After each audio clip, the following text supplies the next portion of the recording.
Il-Partit Nazzjonalista bħala gvern alternattiv se jkun qed iħaddan 3 valuri: il-ġustizzja soċjali, il-governanza tajba kif ukoll l-appoġġ lil dawk li jinsabu fit-tarf tas-soċjetà, b'differenza għal gvern Laburista li qed iberbaq flus il-poplu fuq tal-qalba. Dan kien il-messaġġ ewlieni li twassal mix-Shadow Ministers Ivan Castillo u Albert Buttigieg waqt konferenza tal-aħbarijiet li saret fid-Dar Ċentrali tal-Partit Nazzjonalista.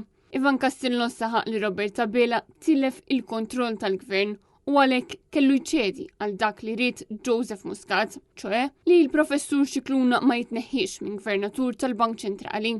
Bin-nuqqas ta' azzjoni min-naħa ta' Bela, Edward Scicluna spiċċa ingħata rigal tal-li mhu jagħmel assolutament xejn. Ix-Shadow Minister għal ġlieda kontra l-għoli tal-ħajja sostna wkoll li l-Ministri ma jridux jindirizzaw il-problema tal-għoli tal-ħajja. Dan hekk kif qed jirreżistu li jneħħu it-taxxa minn fuq il-kola u jsolvu il-problema tal-inflazzjoni. Din hi r-raġuni għalfejn il-pagi ilhom imweħħlin. U din hija prova oħra kemm Rosin Kutajjar kellha raġun meta qalet li fil-gvern kulħadd qed jitħanżer. Dan huwa jħorroġ ċar minn dak illi għamlu ma' Edward Scicluna meta tawh 11,500 euro talli ma jagħmel xejn.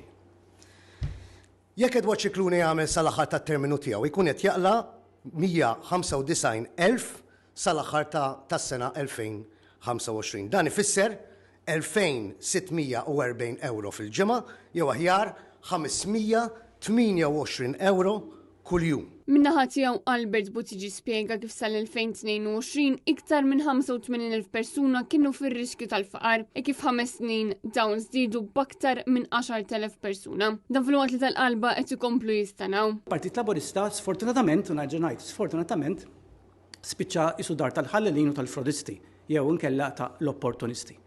U jekk forsi rridu eżempju ta' dak li qed qed ngħid, inġib żewġ eżempji li huma reċenti wkoll.